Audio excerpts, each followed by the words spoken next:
Ang Maynila para kay Carla ay hindi lang isang lungsod. Ito'y isang koleksyon ng mga alaala. Ang bawat umaga sa kanilang maliit na bahay sa Sampaloc ay nagsisimula sa amoy ng bawang na iginigisa ng kanyang mama.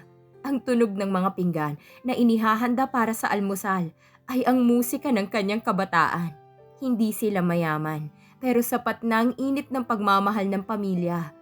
16 na taon si Carla noon.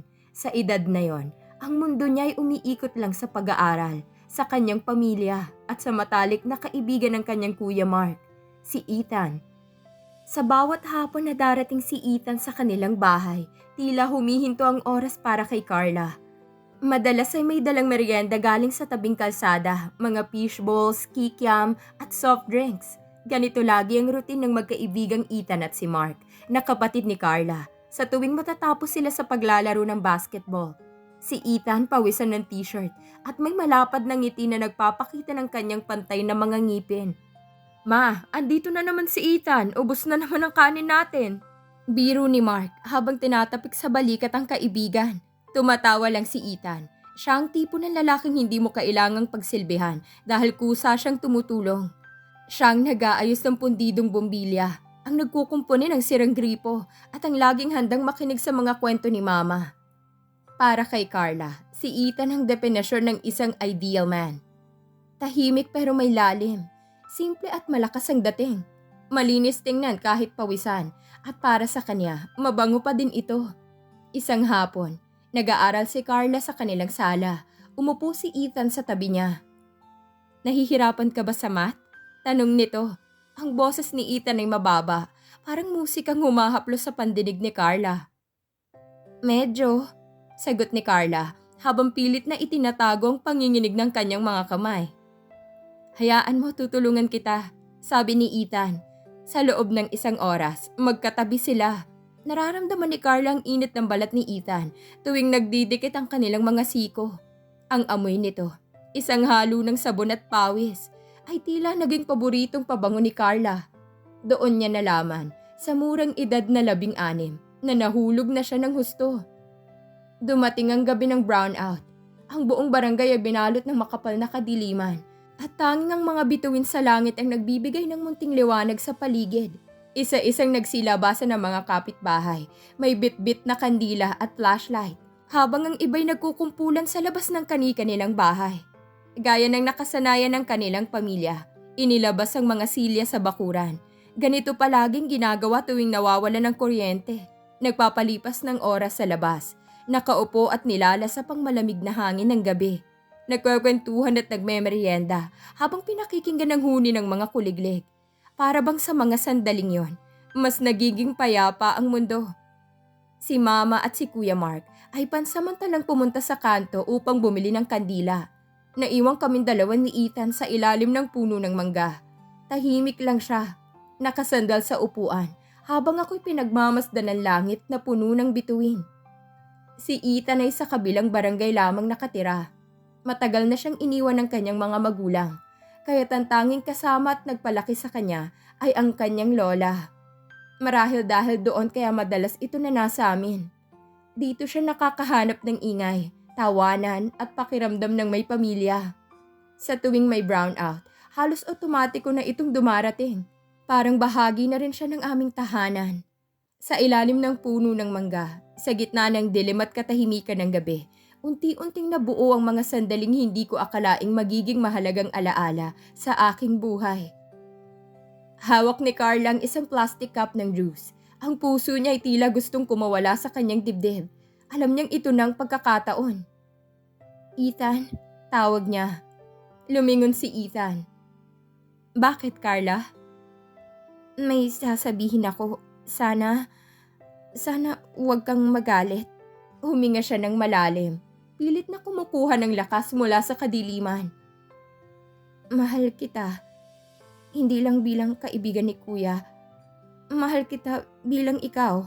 Ang katahimikan na sumunod ay parang panghabang buhay para kay Carla. Nakita niyang pagbabago sa mukha ni Ethan. Ang ngiti ay napalitan ng bigat. Carla, marahan nitong sabi. Bata ka pa, 16 ka lang, ako ay 21 na. Malayo ang agwat natin at higit sa lahat, kapatid ka ng matalik kong kaibigan. Hindi pwede. Hanggang kaibigan lang ang kaya kong ibigay. Ang mga salitang yun ay parang mga bubog na pumasok sa puso ni Carla. Ang sakit ay hindi lang mental. Naramdaman niyang pisikal na hapdi sa kanyang dibdib. Wala siyang nasabi. Tumakbo siyang papasok ng bahay. Pumasok sa kanyang kwarto at doon ibinuhos ang lahat ng luha. Sa gabing yon, namatay ang isang bahagi ng kanyang pagkabata. Hindi na makayanan ni Carla na makita si Ethan araw-araw. Ang bawat hello nito ay tila paalala ng kanyang kabiguan. Every time na makikita niya si Ethan sa loob ng bahay, para siyang sinasaksak ng paulit-ulit. Ang sakit ng hindi pwede. Ang sakit ng hanggang doon lang. I realized I couldn't breathe in the same space anymore. I needed to leave. Sabi niya sa isip. One morning, habang nag-aalmusal silang tatlong mag-iina, binitawan ni Carla ang kutsara at huminga ng malalim. This is it. No turning back. Ma, Kuya, I've decided tatanggapin ko na yung offer ni na Tita Susan. Mahina pero seryosong sabi niya. Napatigil si Kuya Mark sa pag-inom ng kape. Wait, what? Yung sa Amerika? Tumango ako. Hindi makatingin ng direkta sa kanila. Opo, matagal na akong kinukulit ni Tita. She has no daughter and you know how close we are. Sabi niya she'll provide everything. Pag-aaralin niya ako sa magandang school doon at ituturing na sariling anak. May Tita Susan, ang nakatatandang kapatid ni Papa, is well off. She lives a comfortable life in the States and for years, she's been asking my parents if I could stay with her. Noon ayaw kong umalis kasi ayaw kong iwan ng pamilya ko. Maaga kaming naulila sa ama. Nasa elementary pa lang ako noon nang mawala si Papa. Carla, baby, sigurado ka ba? Ang layo niyan. Worried na tanong ni Mama. Sigurado na po ako, Ma. Maybe I need a fresh start. A new environment. Sabi ko. Kahit ang totoo, gusto ko lang takasan ng bigat sa dibdib ko. Hindi na ako nagpaliwanag pa ng iba. I didn't tell them about that night in the backyard. I didn't tell them about the heartbreak. The day of my flight came faster than I expected. Hindi ko sinabi kay Ethan kung kailan ang alis ko. I didn't want a goodbye from him. Hindi ko yata kaya. Kinausap ko muna si Tita Susan matapos kong ipaalam kina Kuya at Mama ang desisyon ko. Hindi ako kaagad umusad. Hinintay ko rin ang buong pagpayag ni Mama. Sa huli, sinabi niya na hindi siya tututol dahil alam niya na may mas magandang oportunidad na naghihintay sa akin sa Amerika. Hindi naging madali ang proseso. Isa-isa naming inasikasong lahat ng kailangang mga papeles at dokumento para sa aking student visa. Mula sa school requirements hanggang sa interview sa embassy.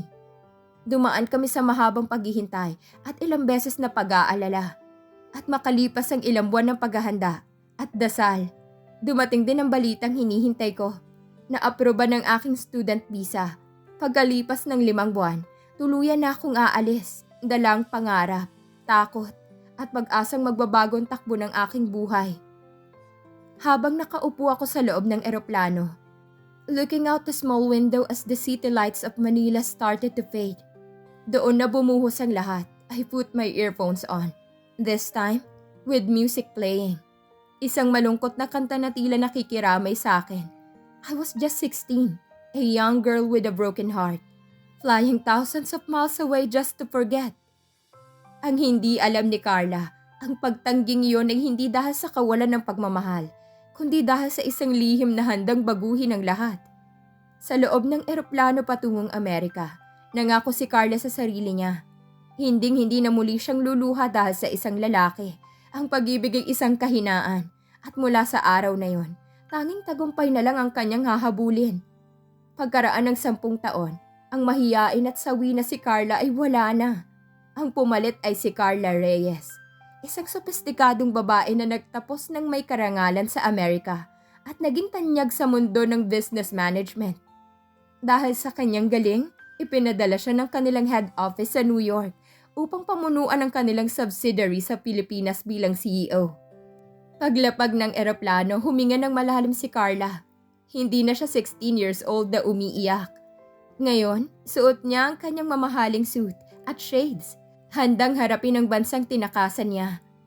Hindi naging madali ang buhay para kay Carla. Nagtrabaho siya habang nag-aaral. Hindi siya natutulog ng sapat. Puro kape at libro ang kanyang kasama.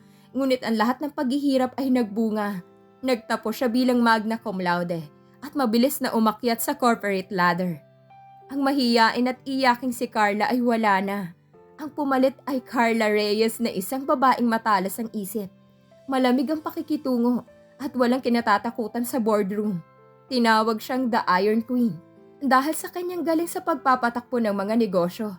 Nang mabili ng kanyang kumpanyang Montero Group of Companies sa Pilipinas, ipinadala siya bilang bagong CEO. Paglapag ng kanyang private plane sa NAIA, huminga siya ng malalim. Ang hangin ng Maynila ay amoy alikabok at usok pa rin, pero ang babaeng humihinga nito ay iba na. Ngunit bago ang lahat, may isang lugar muna siyang kailangang puntahan, ang kanilang tahanan. Pagdating ng kanyang sasakyan sa harap ng kanilang lumang bahay, agad siyang sinalubong ng malakas na tili. "Carla! Ang bunso ko!" Sigaw ng kanyang mama na kahit may ilang puting buhok na ay bakas pa rin ang ganda at sigla. Agad siyang niyakap nito ng mahigpit. "Salamat sa Diyos at nakauwi ka na. Ang laki-laki mo na, anak." "Namiss ko po kayo, ma," bulong ni Carla. Pakiramdam niya'y bumalik siya sa pagiging bata sa bisig ng ina. Mula sa pintuan, lumabas ang kanyang Kuya Mark. Hindi na itong payat na binata noon. Mukha na itong kagalang-galang na ama. "Hoy, baby damulag! Akala ko doon ka na mag-aasawa sa States." Biro nito bago siya binuhat sa yakap. Sa likod ni Mark ay ang kanyang asawang si Elena na may kargang isang makulit na bata, habang ang isa pang 5 taong gulang na batang lalaki ay nakahawak sa laylayan ng pantalon ni Mark. "Tita Carla!" Sigaw ng bata. "Carla, meet your nephews, si AJ at si Little Mark." Pagpapakilala ni Mark. "Dito muna kami natulog kagabi para lang masalubong ka. Pero si Mama, naku, hindi mapakalihan kanina pa." Pumasok sila sa loob. Ang bahay ay puno pa rin ng tawanan at ingay ng pinggan. Ang ingay na hinanap ni Carla sa loob ng 10 taon. Bagamat may sariling pamilya na si Mark at nakatira na sa kabilang subdivision, madalas silang dumadalaw dahil ang kanilang mama ay mag-isang naninirahan sa bahay, kasama lamang ang kasambahay. "Dito ka na muna tumuloy, anak," sabi ng kanyang mama habang naghahanda ng paborito niyang sinigang. "Malungkot dito kapag wala ang mga apo ko. At least ngayong nandito ka, buhay na naman ang sala natin." Habang nakatingin si Carla sa kanyang pamilya, naramdaman niyang tunay na kapayapaan. Pero sa likod ng kanyang isip, alam niyang bukas, kailangan niyang harapin ang mundo ng negosyo. Sa kanyang unang araw sa opisina sa Makati, naglakad siya sa hallway na tila isang reyna na nagbabalik sa kanyang kaharian. Lahat ng empleyado ay nakatitig, humahanga sa kanyang ganda at natatakot sa kanyang otoridad. Habang naglalakad siya sa gitna ng conference room, lahat ay nakayuko bilang paggalang. Ngunit isang pamilyar na mukhang nagpaatras ng tibok ng puso niya. Sa dulo ng mesa, nakatayo si Ethan. Hindi na siyang lalaking naka-t-shirt lang. Isa na siyang senior supervisor. Mas lalong namumukod tangi ang kagandahang lalaki niya sa suot nitong corporate attire na pang-opisina. Ang kanyang mga mata kapag tumitig ay tila kayang tunawin ang sinumang makasalubong ng tingin. Mabilog, itim na itim ang balintataw at may lalim na bagay sa kaniyang muka. At kapag siya'y ngumingiti, may kung anong misteryosong alindog na lalong nakakaakit. Kitang-kitang gulat sa mga mata ni Ethan nang mapagtantong ang big boss na galing ng Amerika ay ang batang babaeng tinanggihan niya noon. "Carla?" bulong ni Ethan matapos ang meeting. "It's Miss Reyes in the office, Ethan." Malamig at profesional na sagot ni Carla. Pagamat sa loob niya ay tila may nabuhay na muling kiliti. "Good morning, everyone," simula ni Carla. Ang boses ay kristal sa linaw at lamig. "I am Carla Reyes, your new CEO. I am here to fix this company. And I expect nothing but excellence. If you can't keep up, the door is wide open." Sobrang bigat ng pressure at hirap ng pag-a-adjust niya sa kumpanya. Kinakapapa niyang bawat galaw. Pinag-aaralan kung paano ito pinatakbo ng dating may-ari. Hindi naging madali ang lahat para sa kanya. Kahit nasa loob siya ng sariling opisina at abala sa trabaho, hindi pa rin maiwasang sumagi sa isip niya. Si Ethan. Small world, bulong niya sa sarili. May asawa na kaya siya ngayon? O may sarili na siyang pamilya? Dala ng kuryosidad, agad niyang pina-background check ang file ni Ethan. Alam niyang nagsasayang na naman siya ng oras. Panahon na dapat ay inilaan niya sa trabaho. My God, Carla, ano bang ginagawa mo? Saway niya sa sarili. Sa mga sumunod na linggo, naramdaman ni Carla na sinusubukan ni Ethan na mapalapit muli sa kanya. Hindi na itong Ethan na umiiwas. Ito na ang Ethan na gumagawa ng paraan para mapansin. Tuwing umaga may paborito siyang kape sa kanyang table. Eksaktong timpla na siya lang ang nakakaalam. Isang hapon, pumasok si Ethan sa kanyang opisina para mag-present ng report. Miss Reyes, Carla, panimula nito. It's Miss Reyes in the office, Ethan. Putol ni Carla. Hindi tumitingin sa kanya. Pasensya na, gusto ko lang sabihin na proud ako sa'yo. Ang layo na narating mo. Tumingin si Carla sa kanya. Isang mapait na ngiti ang sumilip sa mga labi nito. Tumingin si Carla sa kanya. Isang mapait na ngiti ang sumilip sa mga labi nito. Salamat, pero ang tagumpay ko'y walang kinalaman sa'yo. Proceed with the report. Ngunit hindi tumigil si Ethan. Isang gabi, nang maabutan sila ng malakas na ulan sa opisina, inalok siya ni Ethan na ihatid. Dahil sira ang kanyang sasakyan, pumayag si Carla. Sa loob ng sasakyan, ang katahimikan ay puno ng tensyon. Carla, patawarin mo ko sa ginawa ko noon, sabi ni Ethan habang nagmamaneho. Takot lang ako sa sasabihin ni Mark, pero sa loob ng 10 taon, wala akong ibang inisip kundi ikaw. Biglang hinto ng sasakyan. Humarap si Ethan sa kanya. Ang mga matay punong-puno ng pagnanasa at tila pagsisisi. Mahal kita, Carla. Noon pa man, handa na akong itama ang lahat. At doon hinalikan ni Ethan si Carla. Isang halik na mapusok. Isang halik na tila nagnanakaw ng hininga. Sa loob ng ilang sandali, naniwala si Carla. Akala niya ito na ang katuparan ng kanyang pangarap noong 16 na taon siya. Ngunit ang hindi niya alam, ang halik na yon ay may lasa ng kataksilan. Matapos ang halik na yon sa sasakyan, tila naging isang panaginip ang buhay ni Carla. Sa loob ng 2 linggo, si Ethan ay naging perpektong manliligaw. Hatid sundo siya nito. Sabay silang kumakain ng lunch at halos gabi-gabi may mga text na punong-puno ng pag-aalala. Ngunit sa likod ng utak ni Carla, may isang munting tinig na nagsasabing, masyadong mabilis ang lahat. Isang gabi, 10:00 na ng gabi pero nasa opisina pa rin si Carla. May tinatapos siyang financial audit dahil napansin niyang may nawawalang pondo sa marketing budget. Nakaramdam siya ng uhaw kaya nagpa siyang pumunta sa pantry para kumuha ng tubig. Habang papalapit siya, narinig niyang mahina ngunit matatalim na tawanan. Napatigil siya. Kilala niya ang boses na yon. Ang galing mo talaga, Ethan. Boses yun ni Rose, ang HR manager na kilala sa pagiging sipsip at ambisyosa. Akala ko mahihirapan kang paamuhin ang Iron Queen na yan. Pero isang halik mo lang pala tiklop na. Nagtago si Carla sa likod ng pader. Ang kanyang phone ay agad niyang inilabas para i-record ang usapan. Madali lang yan, Rose. Tawa ni Ethan. At boses nito ay wala ng bahid ng lambing na naririnig ni Carla nitong mga nakaraang araw. Ang boses na ito ay puno ng kayabangan. Uhaw na uhaw sa atensyon si Carla. Ginamit ko lang yung history namin noong bata pa kami. Konting pa-sweet lang. Siguradong pipirmahan na niyang promotion ko bilang vice president next week. Kapag hawak ko ng posisyon na yan, tayo nang magpapatakbo ng perang pumapasok sa kumpanyang to. Siguraduhin mo lang. Sagot ni Rose habang naririnig ang tunog ng kanilang paghahalikan. Nakakasuka na kayong tingnan na magkasama sa harap ng maraming tao. Bilisan mo ng pagpapaikot sa kanya para makaalis na tayo rito at magpakasaya sa pera ng kumpanya. Parang binuhusan ng asido ang puso ni Carla. Ang bawat salita ni Ethan ay parang sampal na gumising sa kanya mula sa isang mahabang pagkakaidlip. Ngunit imbes na umiyak, isang malamig na galit ang bumalot sa kanya.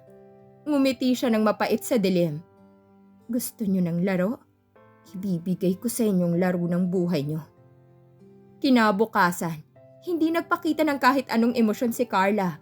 Nang pumasok si Ethan sa kanyang opisina para magdala ng kape, sinalubong niya ito ng isang matamis na ngiti. Isang ngiting punong-puno ng lason. Ethan, handa ng board of directors para sa meeting mamayang 2:00. I've decided to announce your promotion. Sabi ni Carla habang hinihigop ang kape. Talaga, Carla? Maraming salamat. Pangako, hindi ka magsisisi. Sagot ni Ethan. Kitang-kitang kislap ng kasakiman sa kanyang mga mata. Pagdating ng 2:00, puno ang boardroom. Naroon ang mga matatandang may-ari ng shares at ang mga top executives. Si Rose ay nakaupo sa gilid. May lihim na ngiti habang nakatingin kay Ethan. Good afternoon, everyone. Simula ni Carla. Today was supposed to be a day of promotion, but after conducting a private audit, I found something much more interesting. Biglang bumukas ang malaking screen sa likod ni Carla. Hindi graph ng bentang lumabas, kundi ang audio recording ng usapan ni na Ethan at Rose sa pantry kagabi. Kasunod nitong mga kopya ng mga peking invoice at bank transfers na nagpapatunay na ninanakawan ni na Ethan at Rose ang kumpanya sa loob ng 3 taon. Ethan, Rose, you are both fired. Effective immediately. Malamig na sabi ni Carla. And don't bother looking for a lawyer. The police are waiting outside for your arrest for plunder and estafa. Nalaglag ang panga ni Ethan. Lumuhod siya sa harap ni Carla. Carla, sandali. Mahal kita. Napilitan lang ako. Si Rose ang may ideya nito. Tinitigan siya ni Carla. Walang bahid ng awa. Hindi ako ang batang babaeng totally in love with you noon, Ethan. Salamat na rin.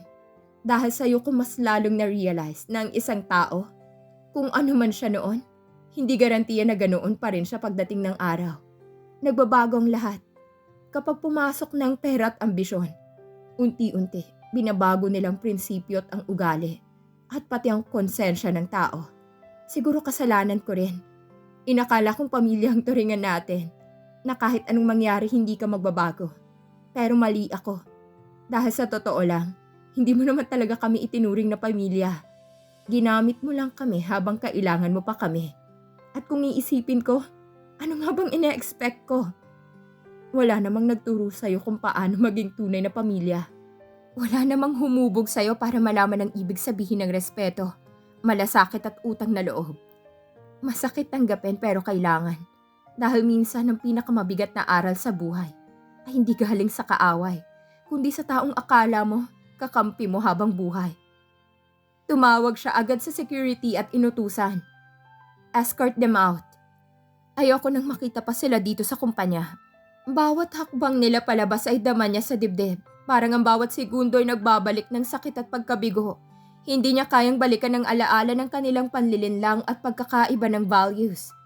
Matapos ang iskandalo, pagod na pagod si Carla. Nagpasya siyang bumalik muna sa Amerika para doon muli mahanap ang kapayapaan. Habang naghihintay siya sa first class lounge ng airport, aksidente niyang nabangga ang isang lalaki. Natapon ang kape nito sa mamahaling polo. I'm so sorry. I'll pay for the dry cleaning. Paghingi ng paumanhin ni Carla habang mabilis na kumukuha ng tissue. Tumingin ang lalaki sa kanya, matangkad at napakagwapo at may mga matang tila nangungusap. It's okay. Accidents happen. Sabi nito sa baritonong boses. Pilipino ka rin? Yes, sagot ni Carla. I'm Liam. I'm a surgeon in New York. Pauwi na rin ako doon. Pagpapakilala nito sabay abot ng kamay. Sa buong biyahe patungong New York, magkatabi sila ng upuan. Hindi na natapos ang kanilang kwentuhan. Pero habang natutulog si Carla, nahulog ang wallet ni Liam mula sa kanyang bulsa. Pinulot ito ni Carla. At nang bubuksan niya para ibalik, may nakita siyang isang lumang letrato. Nanlaking mga mata ni Carla. Ang letrato ay kuha 18 taon nang nakakaraan. Letrato ito ni Carla noong bata pa siya, kasamang isang batang mataba na laging binubuli sa kanilang barangay. Si Liit. Paglapag sa New York, hindi na nakatiis si Carla. Liam, paano mo nakuhang letratong to? Sino ka ba talaga? Tumigil si Liam sa paglalakad at seryosong tumingin kay Carla. Carla, ako si Liam, ang batang ipinagtatanggol mo noon sa mga kalaro mo. Nung umalis ka sa Pilipinas 10 taon nang nakakaraan, hinanap kita. Nag-aral ako ng mabuti, naging doktor, at binuo ang sarili ko para maging karapat-dapat sa'yo. Hindi aksidente ang pagkikita natin sa airport? Tanong ni Carla. Hindi. Pag-amin ni Liam. Nalaman kong ginawa ni na Ethan at Rose sa'yo. Ako ang nagpadala ng private investigator para ibigay sa'yo mga ebidensya ng pagnanakaw nila. Gusto kitang protektahan, Carla. Pero ayaw kitang lapitan habang may mahal kang iba. Habang nagsisimula ang isang magandang relasyon ni na Carla at Liam sa New York, nakatanggap si Carla ng isang emergency call mula kay Kuya Mark. Carla, si Mama. Kinuha siya. May mga lalaking pumasok sa bahay. Sigaw ni Mark sa kabilang linya. Agad na lumipad sina Carla at Liam pabalik ng Pilipinas. Sa tulong ng koneksyon ni Liam sa gobyerno, natunto nila ang lokasyon ng mga kidnapper. Ito ay isang abandonadong bodega sa Cavite. Pagdating nila doon, laking gulat ni Carla nang makita kung sino ang mastermind. Sina Ethan, hindi si Rose, kundi ang asawa ni Mark, si Elena. Elena? Bakit? Tanong ni Carla, hindi makapaniwala. Dahil ang pamilya niyo ay dahilan ng pagkawala ng tatay ko. Sigaw ni Elena habang may hawak na armas. Nalugang negosyo namin simula nung kunin ang lending company ni Tita Susan ang pinagtatayuan. Hindi nakatulog ng maayos si Papa. Magdamag siyang nag-aalala hanggang sa tuluyan siyang na-stress at parang nawala sa kanyang lakas. Alam kong kailangan kong gumawa ng paraan para makabawi kaya ginamit ko si Mark para makapasok sa pamilyang ito. At si Ethan, siyang tumulong sa akin dahil pareho kami ng tatay. Ang plano ko talaga ay ubusin ang lahat ng meron kayo para makabawi ako sa lahat ng nangyari sa amin. Sa sakit, sa pagkatalo, handa kong ipaglaban ang hustisya sa sarili kong paraan. Lalapit sana si Carla nang biglang lumitaw si Ethan mula sa dilim. May hawak din na armas at nakatutok kay Liam. Patawad, Carla, pero kailangan kong gawin to. Ipinahiya mo kami ni Rose. Nanigas ang buong katawan ni Carla. Ang bodegang yon ay naging saksi sa pinakamatinding traidura na hindi niya inaasahan. Si Elena, ang babaeng itinuring niyang kapatid at asawa ng kanyang Kuya Mark, ay ang utak ng lahat. At si Ethan, bumuhos ang luha ni Carla. Elena, please. Pakawalan mo si Mama. Walang kinalaman si Mama dito. Pagmamakaawa ni Carla. Pero ang kanyang mga matay matalas na nagmamasid sa paligid. Tumawa ng malakontrabida si Elena. Walang kinalaman? Carla, ang tita mong nagbaon sa amin sa utang. Habang namumuhay kayong masaya, kami ay namamalimos. Inubos kong 10 taon ko para lang mapalapit sa inyo. I pretended to love your brother. I pretended to be a good daughter-in-law. Biglang kumilos si Liam. Hindi lang pala siya basta surgeon sa Amerika. Sumasailalim din siya sa tactical training para sa self-defense. Sa isang iglap sinipa ni Liam ang armas sa kamay ni Ethan. Isang putok ang umalingaw-ngaw sa loob ng bodega. Liam! Sigaw ni Carla. Daplis lang sa braso ang natamo ni Liam. Pero sapat na ang gulat na yon para makapasok ang mga pulis na kanina pa palang nakapaligid sa bodega na utos ni Liam. Nagkagulong lahat. Sinubukan ni Elena na tumakas pero hinarangan siya ni Kuya Mark. Nakakapasok lang din. Luhaan ang mga mata dahil sa sakit ng katotohanan. Elena, bakit? Hagulgol ni Mark. Minahal kita ng totoo. Hindi nakasagot si Elena. Pinusasan siya ng mga pulis kasama si Ethan na nanginginig sa takot. Tumingin si Ethan kay Carla, naghahanap ng huling pagkakataon ng awa. Pero tinalikuran siya ni Carla.